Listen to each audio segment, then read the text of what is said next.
En esta última clase de nuestro módulo de introducción a la teología moral, que hemos estudiado básicamente vida en Cristo, porque se trata no de apegarse a unas reglas, sino de reproducir en nosotros el estilo de vida que propone Jesús de Nazaret como un camino de excelencia moral, de plenitud humana y sobrenatural. Hemos hecho una introducción a los temas principales de la teología moral: libertad, ley, conciencia, las fuentes de la moralidad. Hemos hablado de lo específico de la teología moral, que es la gracia, las virtudes. Hemos hablado de la dimensión social de la persona humana y luego hemos hecho un recorrido de los 10 mandamientos del Decálogo. Primero, los de la primera tabla, que decía San Agustín, los mandamientos que nos vinculan directamente con Dios, y luego los 7 restantes que explicitan nuestra relación con el prójimo. Y llegamos a nuestra última lección, que tiene como objetivo estudiar los 2 últimos mandamientos del Decálogo. El noveno: no consentirás pensamientos ni deseos impuros. Y el 10: no codiciarás los bienes ajenos. Los unimos en una lección porque en el fondo es hablar de actos internos, pensamientos y deseos. Y estos 2 mandamientos últimos refieren a los actos internos correspondientes al 6.º mandamiento. Nos acordamos que era el mandamiento que prescribe la pureza en las acciones. El 9.º mandamiento prescribe la pureza en los pensamientos y en los deseos. Y el 7.º mandamiento, que prescribía la justicia, no apropiarme de los bienes ajenos, tiene un correlato en cuanto a los actos internos, pensamientos y deseos en el 10.º mandamiento, que nos pide vivir la pobreza, el desprendimiento, la justicia a nivel de nuestros actos internos. Por tanto, hay un paralelismo. 6.º mandamiento tiene como correlato en cuanto a los actos internos el 9.º mandamiento, y el 7.º, el de la justicia, tiene un correlato en cuanto a los actos internos en el 10.º mandamiento. Quizá lo primero que hay que decir es recordar que la persona humana no está ahora en un estado de justicia original, como Adán y Eva estaban en el paraíso antes del pecado, sino que nuestra naturaleza está dañada por el pecado, no totalmente corrompida, como diría Lutero, pero sí inclinada al mal. Y por tanto, no todo lo que experimentamos como algo natural, entre comillas natural, es sano, porque pueden ser reclamos de la concupiscencia, del desorden que hay actualmente en nuestra naturaleza, que nos piden cosas, la naturaleza pide cosas, se le antojan cosas que no nos convienen. Es fácil advertir el desorden de la naturaleza, por ejemplo, en el tema de la violencia. Si yo voy en la calle y tengo un pronto de violencia en donde me gustaría darle un golpe a esta persona que está a mi lado, es fácil advertir que no lo puedo hacer, que tengo que controlarme, que tengo que refrenar ese impulso. Pero en cambio, cuando lo que me viene es una inclinación a un pensamiento de impureza o a un deseo desordenado de apropiarme de bienes ajenos, quizá no es tan fácil ver que igualmente tengo que aprender a educar esos impulsos que son desordenados. La concupiscencia, ese desorden que llevamos en nosotros, en sí misma no es pecado. Dios ha querido que permanezca incluso cuando recibimos el bautismo, que perdona el pecado original, y ha querido que permanezca porque nos impulsa a luchar. Dice San Agustín, nadie será coronado si no vence, y no puede vencer si no tiene un enemigo al cual vencer. Y este desorden de nuestra concupiscencia nos sirve para luchar, para reforzar nuestra voluntad en el bien auténtico, con la ayuda de la gracia. Pero ahí está, es un enemigo que nos acompañará siempre y que habrá que estar siempre en estado de vigilancia. Insisto, no todo lo que experimento naturalmente, porque me lo pide el cuerpo, como se suele decir, lo puedo resolver a rienda suelta, porque me puede pedir cosas que no me hacen bien, que me desordenan. Hay un libro célebre, El Señor de las Moscas, The Lord of the Flies, y hay dos películas que se hicieron tratando de llevar a la pantalla esta novela. Yo vi la película que es de los años 80, hay una anterior. Esta que yo vi es muy buena, muy recomendable. Un grupo de chicos que están en una especie de academia militar y que se pierden en una isla ellos solos. Mueren todos los adultos y quedan solamente chicos, preadolescentes. Y se trata de cómo se organizan entre ellos para la vida que tienen que llevar en convivencia ellos solos. La película claramente es un alegato en contra de la teoría educativa de Rousseau, que hablaba del buen salvaje. Insistía, el hombre es bueno por naturaleza, tú déjalo y aflorará en él los mejores deseos. Y queda claro que no es así, porque este planteamiento educativo olvida que estamos afectados por el pecado original, que nos inclina a cosas que nos hacen daños. Lo que podría haber sido una especie de escenario idílico, aquellos muchachitos organizándose sin ningún tipo de influencia nociva en una sociedad que los pervierta, no, deja ver claro que cada uno tenemos ya esa inclinación al mal y aquella convivencia entre estos chicos acaba siendo el infierno y la lucha de todos contra todos. La teología moral especifica tres tipos de pecados internos.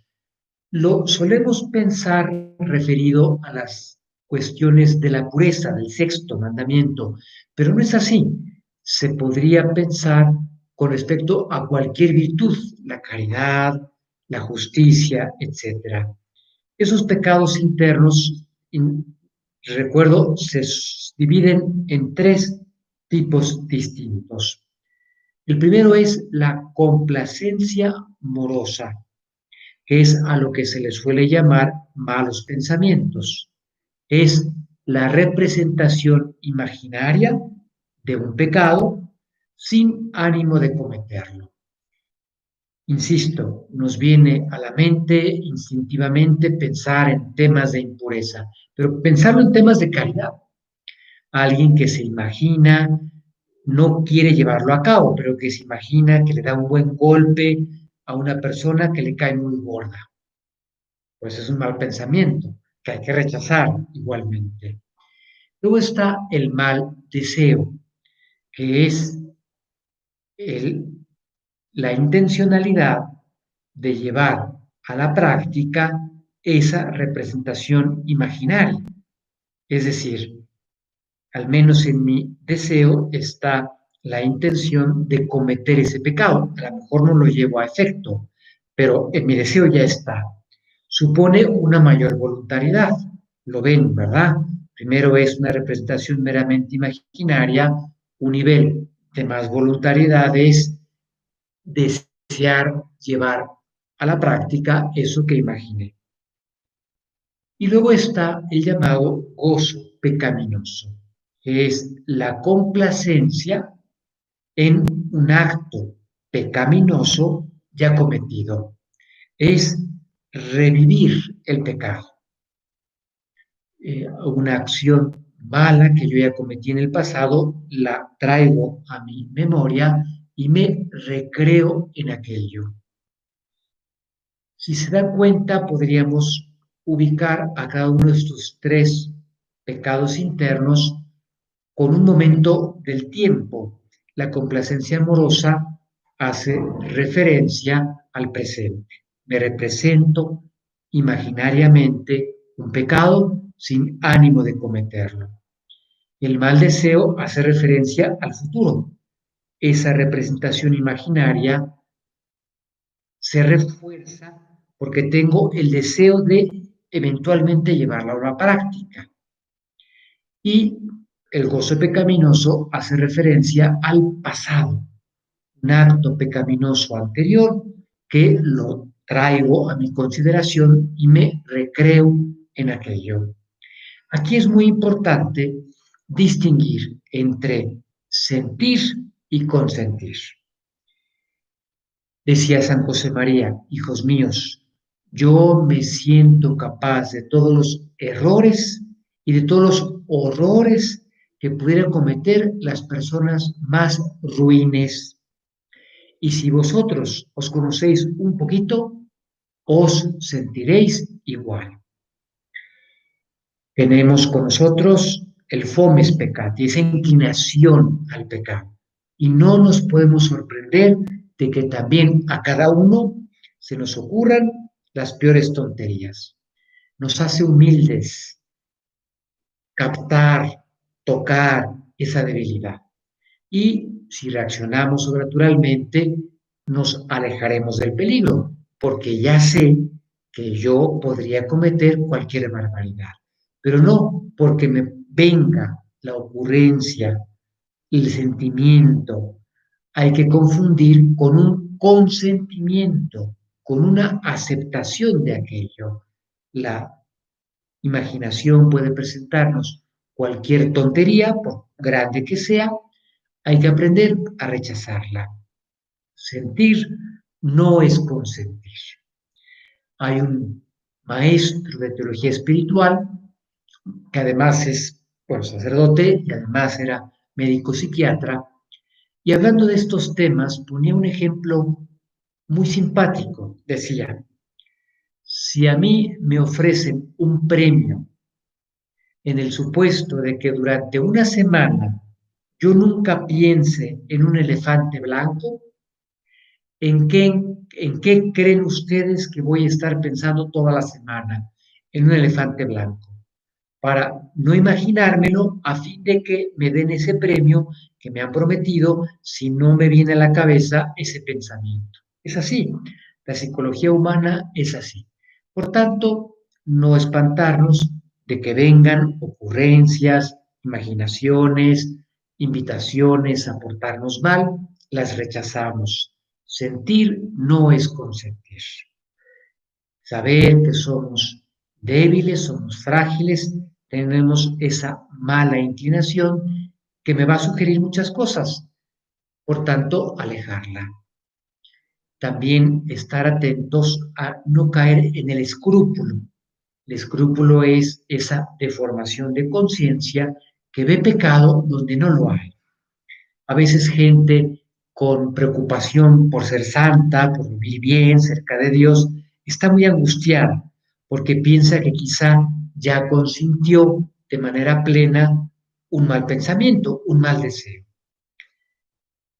A esas personas hay que decirles, solo si puedes poner la mano en el fuego para asegurar que este mal deseo, mal pensamiento, lo consentí de manera perfecta, solo si pudieras poner la mano en el fuego para afirmar aquello, si no, ni le hagas caso, échalo fuera. ¿Tú crees, les digo yo, en la dirección espiritual, que podrías perder la amistad de tu mejor amigo y no enterarte que algo pasó entre los dos de manera que ya perdimos esa amistad? Ciertamente que no. Si perdí la amistad de mi mejor amigo, evidentemente soy consciente de que eso sucedió y por tanto, pues yo lo sé.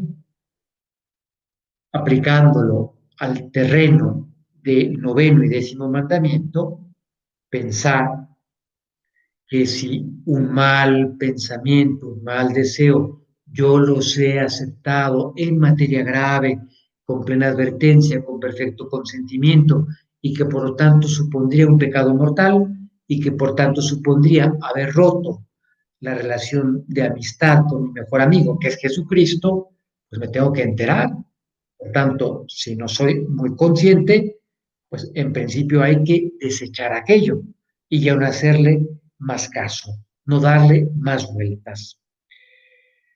Sí es importante contemplar en nuestra vida espiritual estos dos últimos mandamientos que se refieren a pecados internos, pensamientos y deseos, porque si no se les da atención, se pueden cometer con más facilidad, porque no supone la realización de ningún acto externo que trascienda, todo se queda aquí en mi interioridad. Por tanto, sí hay que estar atentos a vigilar que mis pensamientos y mis deseos, cuando veo que son malos, echarlos fuera con prontitud, lo más en cuanto lo advirtamos. Porque si consiento en aquello, o al menos consiento con el diálogo, con aquellas ocurrencias, la conciencia se va deformando.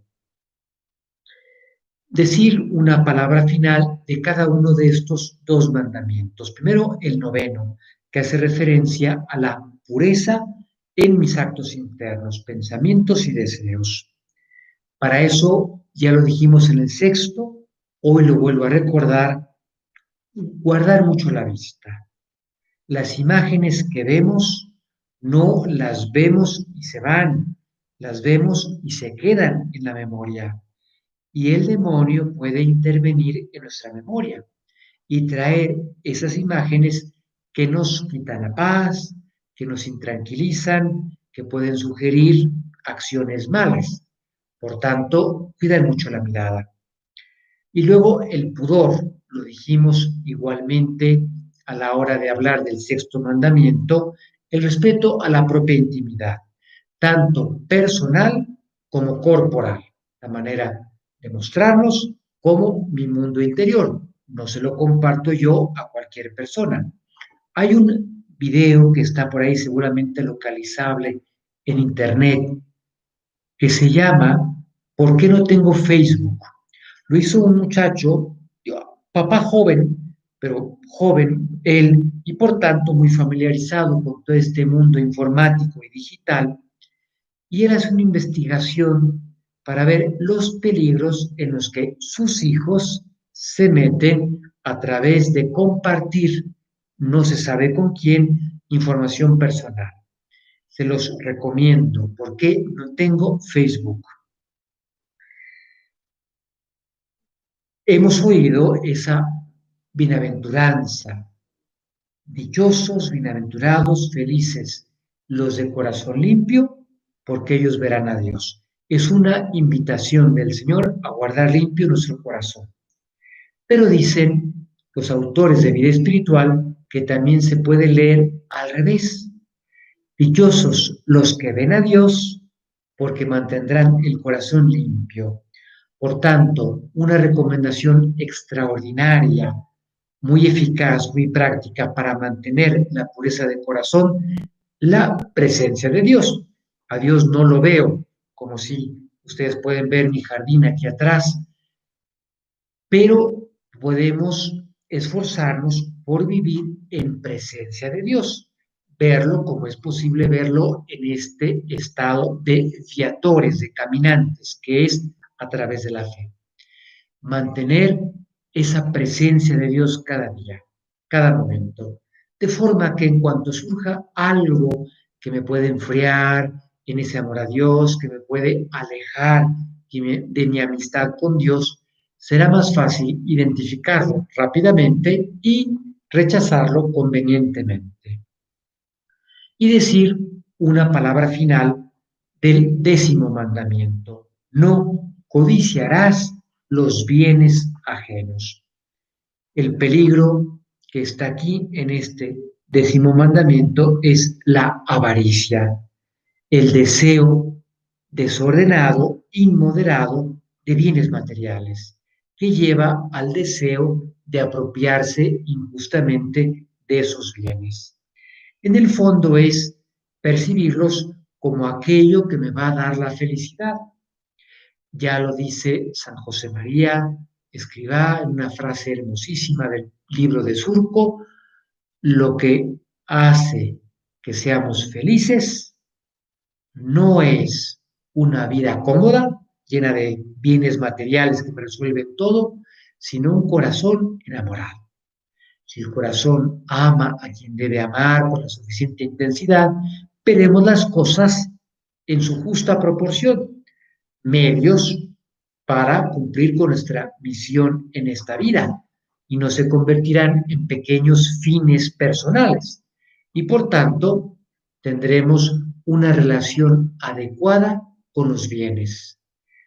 El peligro que hay es que aquellas realidades materiales que son buenas, son bienes, una computadora, un coche, la ropa, el dinero, el peligro que tenemos es que en lugar de poseerlos como medios para cumplir con una misión más elevada, nuestra misión en esta vida, acaben convirtiéndose en pequeños fines que nos poseen, que nos esclavizan. Y el otro pecado específico contra el 10º mandamiento, uno es la avaricia, el otro es la envidia, que es la tristeza ante el bien ajeno. El bien de suyo es bueno y por lo tanto tendría que suponer en quien lo percibe alegría.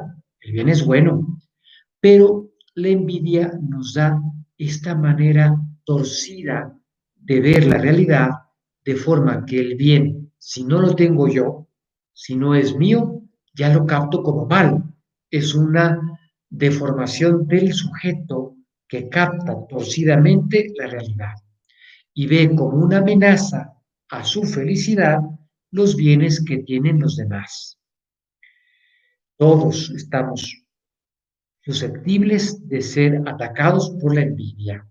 Puede ser envidia material, cuando es tristeza ante los bienes materiales que tienen los demás, o puede ser una envidia espiritual, una tristeza ante virtudes, cualidades que tienen otras personas. La envidia se combate con la benevolencia, el benevolence, el que quiere el bien para los demás y el que aprende a percibir que todo bien es bueno, que esa persona tiene muchas cualidades, que esta otra tiene muchos medios materiales que le permiten asegurar el futuro de su familia. Bien por ellos, alegrarnos con ellos y por ellos.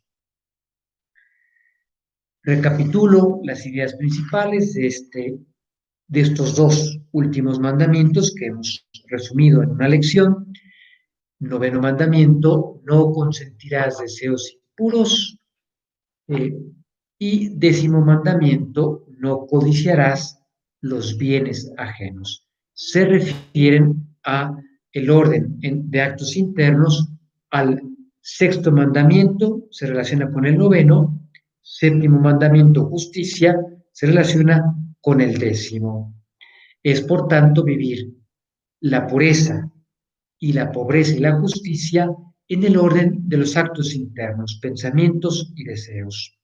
Recordar que no todo lo que experimento es natural, porque llevamos con nosotros esa inclinación al mal, fruto del pecado original, acentuada por los pecados personales. ¿Cuáles son los pecados internos? que se refieren a cualquier virtud, la complacencia amorosa. El mal pensamiento es la representación imaginaria de un pecado sin ánimo de cometerlo. El mal deseo, que es esa representación de un acto pecaminoso, se le suma el deseo de llevarlo a la práctica.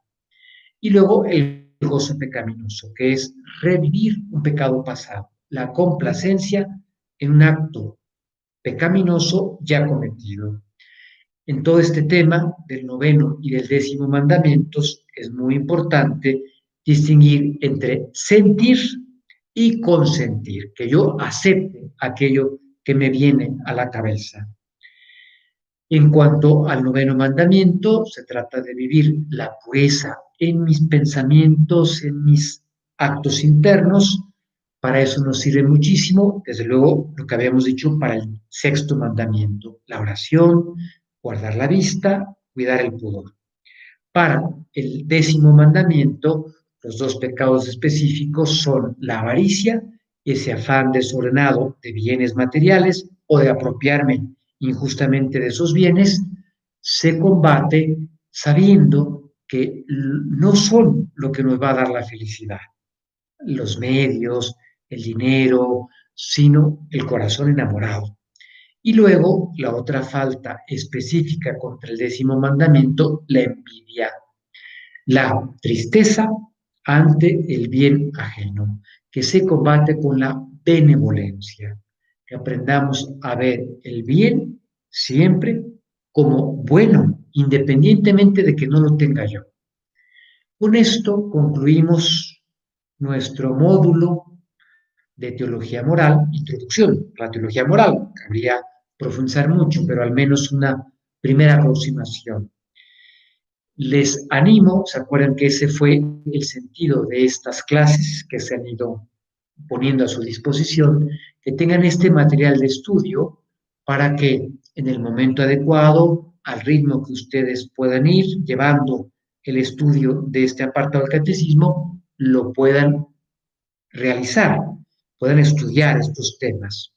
Tomen nota de sus dudas, sus inquietudes, las cosas que les pareció que no quedaron suficientemente claras. Y en cuanto haya oportunidad de reanudar de manera presencial nuestras clases, las primeras clases las dedicaremos a resolver dudas y preguntas sobre este tercer apartado del catecismo, que es la vida en Cristo, que es introducción a la teología moral. Una vez que queden resueltas esas dudas, ya seguiremos al cuarto apartado del catecismo, que es sobre la oración cristiana. Me ha dado mucho gusto poder coincidir, aunque sea de manera virtual. Me ha servido para tenerlos más presentes, me ha servido para pedir por ustedes, por sus familias, y con esto concluimos con la ilusión de vernos personalmente en su momento. Hasta luego.